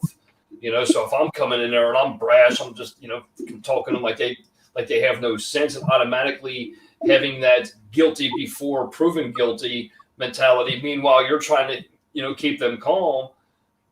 Your demeanor and your calmness is completely disregarded because of the asshole that I am. So, it always plays into that as well too. So, Yeah, and the reason I'm smiling is I don't think that whole thing is lighthearted or a joke. But any officer, unless they're the ones I'm talking about, any officer can sympathize with this. There are those people be like, a fight call. Hey, like small agency, who's working at the next city over, and they'll tell me the way they treat people. My response is never mind. I'll handle it.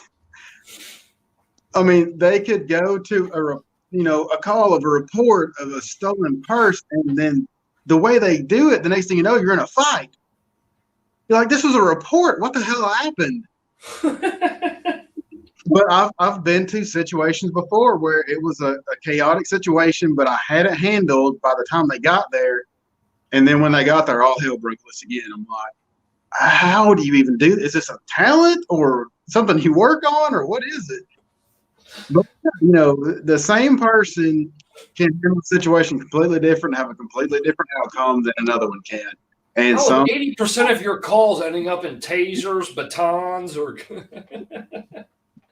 yeah, like how do you even do this? Like, it's almost impressive to a sad fact of it. yes, sir. I already know.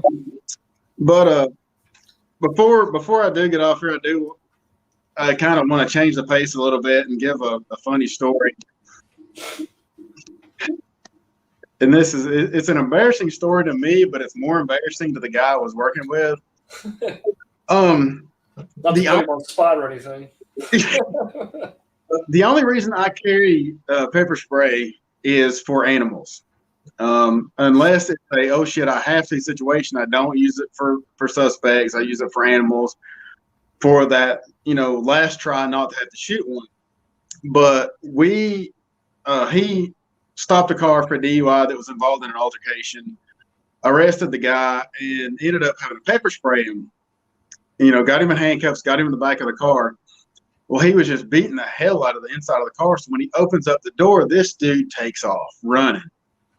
I run, tackle him, and when I do, I tackle him from behind, and I get him in I don't know what you want, not a chokehold, but I got him around the neck. And when I tackled him, my arm went around his face to get to his neck. Pepper spray all over my arm and hand.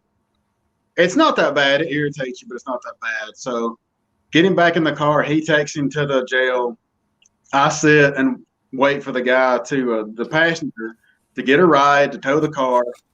So I get back to the police department. So does the other officer. And I don't deal with pepper spray. I have it for animals. I wash my hands.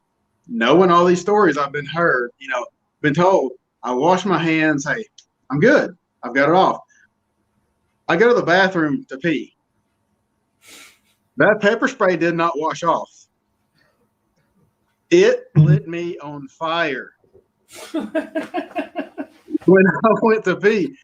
And worse is I end up balled up, and Kayla was working, I believe. I end up balled up in the corner for about 30 minutes in pain because of this.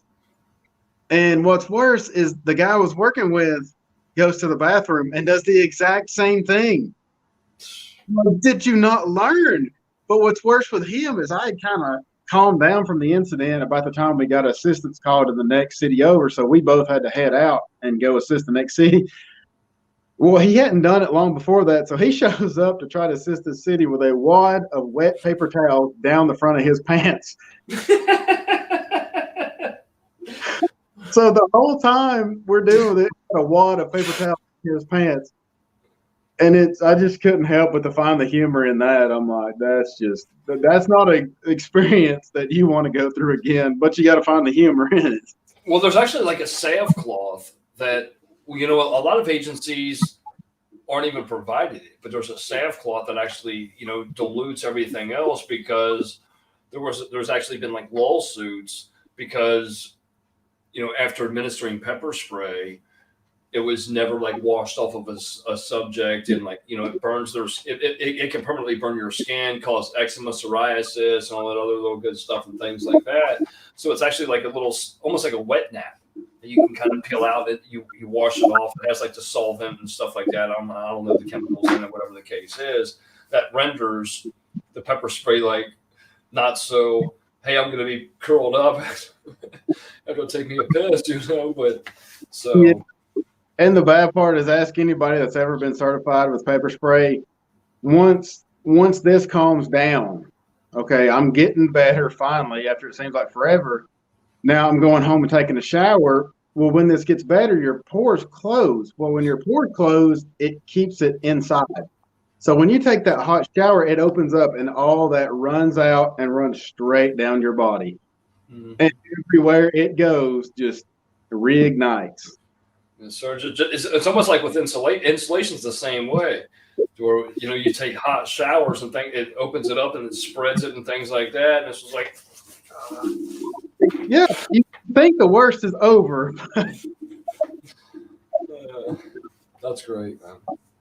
But like I said, I'm about out of time. But I've got plenty more to talk about, plenty more stories that I want to go over. So we'll definitely get back again. And let me know. I mean, because in my apologies about the delay on actually scheduling this so that I can actually share it the way that I did.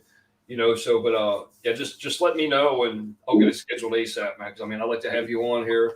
I actually want to kind of bring you back on when I have Chris on again as well too. I really would like to have, because I'm trying to get Adam Davis, Michael Segru, Chris Hoyer, yourself, and everybody on one of these calls together so that we can all sit here and collaborate together and just talk about ways that we can improve each other's departments, improve like civilian sector, improve the actual knowledge, and what really goes on, the truth behind like law enforcement, and the betterment that we're trying to provide, the quality of life for civilians and things. So yeah, I think it's great to have multiple people on because it does kind of click when somebody says something. Oh yeah, this was something I didn't think about, but now you brought it up. Yeah, I want to talk about this. I want to give my insight on it.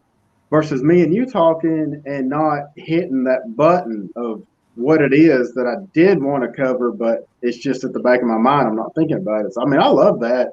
And I was actually about to say I'd love to be back on with a Christopher Hoyer again. I enjoyed that. I wish I could have stayed longer on that one. Yeah, I'll send emails out too. That way we can kind of get the times together rather than just trying to schedule one and like last minute. I'll send emails out to everybody else and everybody can just kind of respond to the emails. And we can all just set this time up together. That way we can actually have one.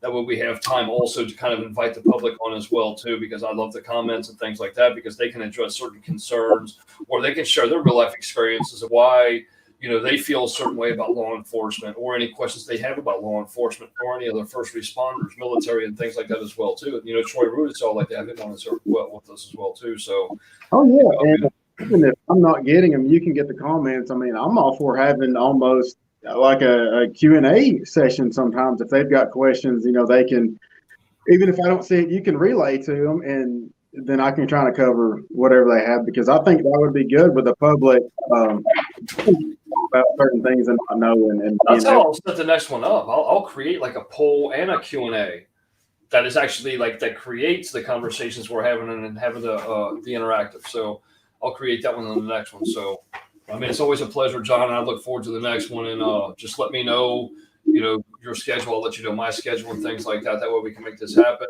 Look forward to an email, because I'm going to email and copy everybody on, because I feel it, because I like to bring Chris Gregorio back on. He's been on a couple as well, too. I'd like you to kind of meet him. He's upper Northwest, active law enforcement and everything else, too. So, but it's a pleasure. Thank you so much for your time. Stay safe, stay blessed, and all things, brother. Absolutely. Yeah, we'll see you later, bud. Yes, sir. Bye.